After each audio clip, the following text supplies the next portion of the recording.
মোরগের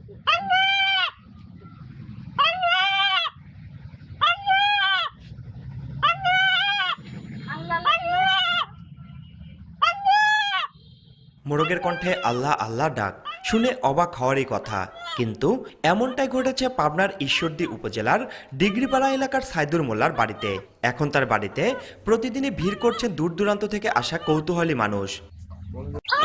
মোরগের কণ্ঠে আল্লাহর নামের জপ শুনে এলাকাবাসীর মধ্যে শুরু হয়েছে ব্যাপক চাঞ্চল্য।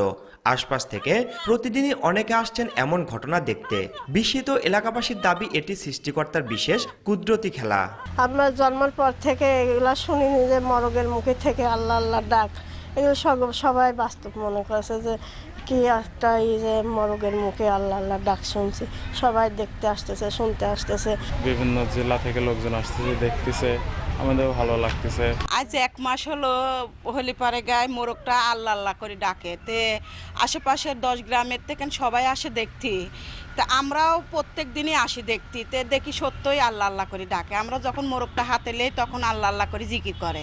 অনেক দেশে থেকে এসে দেখে যাচ্ছে আল্লাহ আল্লাহ শব্দ শুনছে। এইটাই আজকে প্রথম যে মানুষের মতন মোরগ কথা কয় বা এরকম ভাবে ডাকে। হ্যাঁ, আল্লাহ আল্লাহ আল্লাহ আল্লাহ এরকম ভাবে। 60-65 বছর বয়স হয়ে গেল, এর আগে তো আমরা শুনিনি। এটা বাস্তব ঘটনা না, এটা আমরা এই যুগে আসি সারি এখন এই ঘটনা পেলাম। সাইদুর মোল্লার স্ত্রী নুরজান খাতুন জানান, 1 মাস আগে মোরগটি পাশের এক প্রতিবেশী খাওয়ার উদ্দেশ্যে তার কাছ থেকে কিনে নেন। কেনার পর ওই প্রতিবেশী যখন মোরগটিকে জবাই করতে নেন, ঠিক তখনই উচ্চস্বরে আল্লাহ আল্লাহ করে ডাকতে থাকে। অবাক হয়ে মোরগটি ফিরিয়ে দেন নুরজাহানের কাছে। বিষয়টি জানাজানি হলে তার বাড়িতে ভিড় করেন গ্রামবাসী। ও ধরলে পারে আল্লাহ আল্লাহ আল্লাহ করে এইভাবে জোরে জোরে জপ করে। মানুষের সাথে সুন্দরভাবে ডাকে, এত সুন্দরভাবে অবলা পশু পাখি যে ডাকে আমি কোনোদিন শুনিনি। আমার বাড়িতে আমি শুনলাম, শুনে বুঝলাম যে আসলেও মানুষ যেরকম আল্লাহ পাক দেশে আল্লাহ সেবা করার জন্যে, কিন্তু গাছপালা পশু পাখি সবাই আল্লাহ জিকির করে। 2টা মোরগ ছিল, 2টা মোরগের ভিতরে পাশের বাড়ির 2টাই বেঁচেছিলাম। তখন একটা ওরা জবাই করে খায়, আর একটা বলে যে আমরা কয়েকদিন পরে নেব।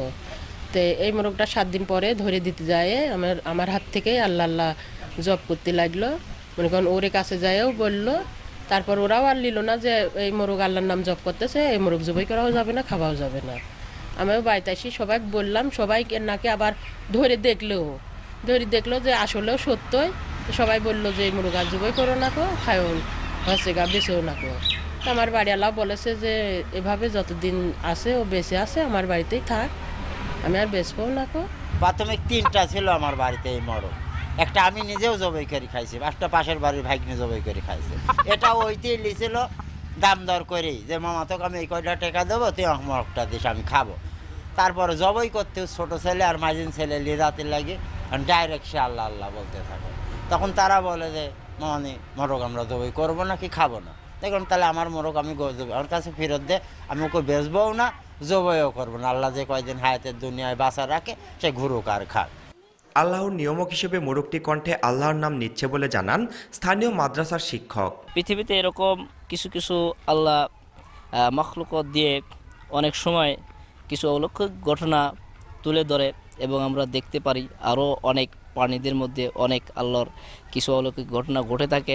আমরা মনে করি আল্লাহ একটা কুদরত, তার মহিমা প্রকাশের জন্য এটা আসলেও হয়ে থাকে, যা আমরা দেখলাম নিজস্ব ইচ্ছায়।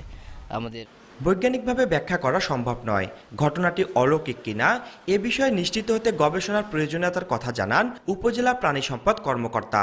আমি বিষয়টা নিয়ে আমাদের জেলা অফিস এবং বৈজ্ঞানিকদের সাথে কথাও বলেছি। আসলে মোরগের যে স্বাভাবিক ডাক, এটা আসলে একটা ব্যতিক্রম এবং একটি ইন্টারেস্টিং ঘটনা। এই বিষয়ে আমি তাদের কাছ থেকে যেটা জানতে পেরেছি, আসলে বৈজ্ঞানিকভাবে আপাতত এটা ব্যাখ্যা করা সম্ভব নয়। তো এটা নিয়ে আমাদের আরও কাজ করতে হবে যে আসলে এই ধরনের ডাকটা কোনো অলৌকিক বিষয় নাকি আসলে বৈজ্ঞানিকভাবে ব্যাখ্যা করা যায়। 6 মাস আগে নুরজান খাতুন তার বাড়ির পালিত মুরগির ডিম দিয়ে এই মোরগের বাচ্চাটি ফুটিয়েছিলেন। রিঙ্কু কুণ্ডু, সময় সংবাদ, পাবনা।